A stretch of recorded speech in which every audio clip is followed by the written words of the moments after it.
think teachers will get a lot of helpful, practical hints on how to actually handle some of the basic teaching priorities that they have to deal with every day.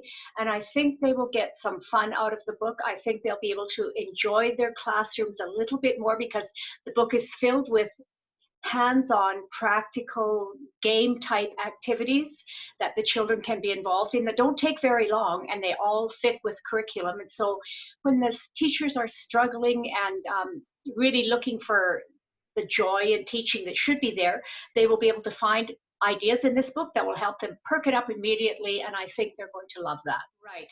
I've spent quite a bit of time with schools lately, and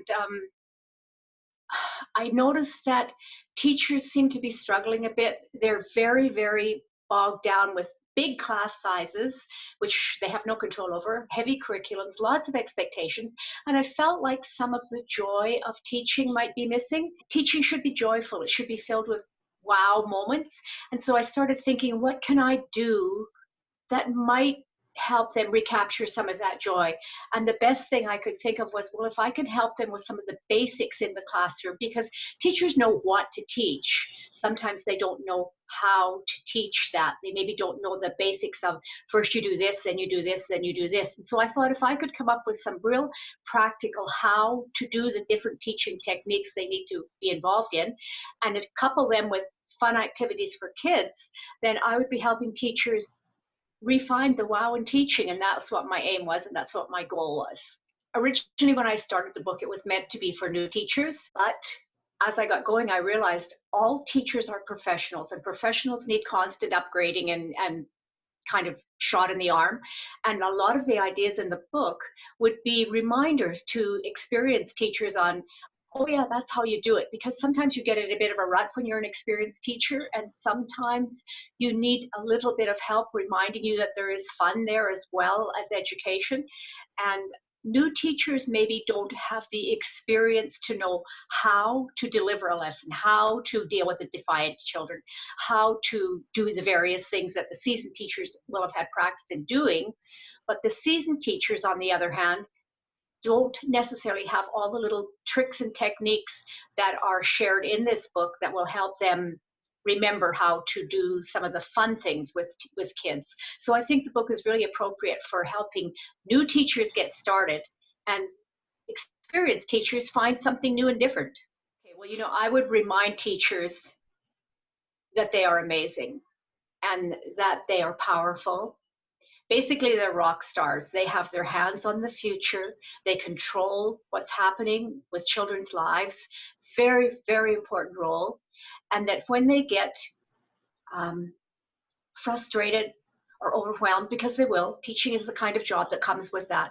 When they get like that, to stop and take a breath and think, okay, there's wow in teaching. There is joy in teaching. I just have to stop for a minute and find it again. And maybe the way to find it again is to use one of the game activities in this book that will help the kids have a great time for 5 minutes. And maybe by doing that, they can recapture some of that joy. Don't lose the joy of teaching. It's there. Sometimes you have to look for it. Yes, there's one that I love to share. It's a story of a couple of boys in the playground, and they were talking about a science lesson. The grade 5 boys, and I believe the science lesson was classroom chemistry. They were talking about combining elements. The experiment apparently went terribly wrong. They were mixing soda, I think it was Coke, and Mentos candies, and the teacher was demonstrating, and something went wrong, and it exploded all over the teacher, who got thoroughly soaked. Now, she was an intelligent, smart lady, and she immediately capitalized on that perfect teachable moment. And the kids learned a lesson on what not to do and how to deal with mistakes when they make them, and why that happened. And they remembered that more than what they were supposed to remember in the first place, was about combining elements. And in the playground, these boys were saying, best class ever, best class ever. And when I talked to them about it, they were filled with the fun of the class. They thought the teacher was hilarious. I guess she'd been quite soaked. Instead of being upset about that, she used her sense of humor. She used the teachable moment, and she created a wow situation for that class, and obviously a wow situation for herself as well. There are some activities in the book that are that stand out. A couple that I really like. I like the activities that reinforce learning and get the kids involved. And so for every how to suggestion that I have in the book, I've offered fun activities. Like, for instance, in the area of respect, helping kids learn to deal with respect, treat people with respect, when to be respectful. There's a really fun game called Fragile Feelings, and it involves using raw eggs. And the children get to write a feeling on their egg. They go somewhere where it doesn't matter when these eggs break, outside, hopefully. Um, and they write their feelings on the eggs, and then they toss the eggs back and forth to each other. And obviously, some of them are going to get broken. And the whole point of the game is that they then see the visual result of fragile feelings and how they get broken and what happens when they get broken. The eggs are a mess. They have to clean it up, and they take that analogy onto their feelings. And if you break somebody's feelings, it's a mess too. It's a really fun game. Kids learn a lot from it, and it doesn't take very long, and it's just a fun thing. Of course, you have to clean up after, but a hose works really well.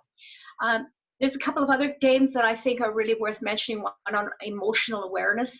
Some of the aspects of this book deal with some of these sensitive areas that teachers have to deal with in the classroom and maybe don't quite know how to do it.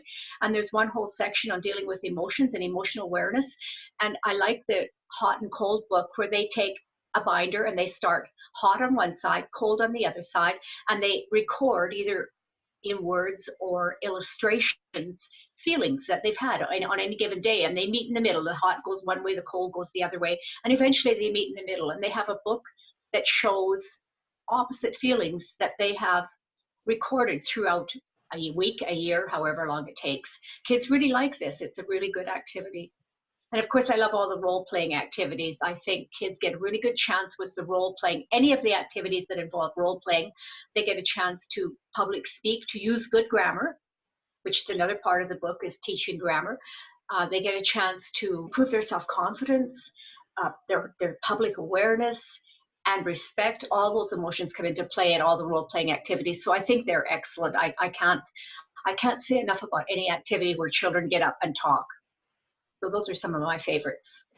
Teachers are rock stars, and every minute of every day they have a chance to create wow in their lives and in the lives of children.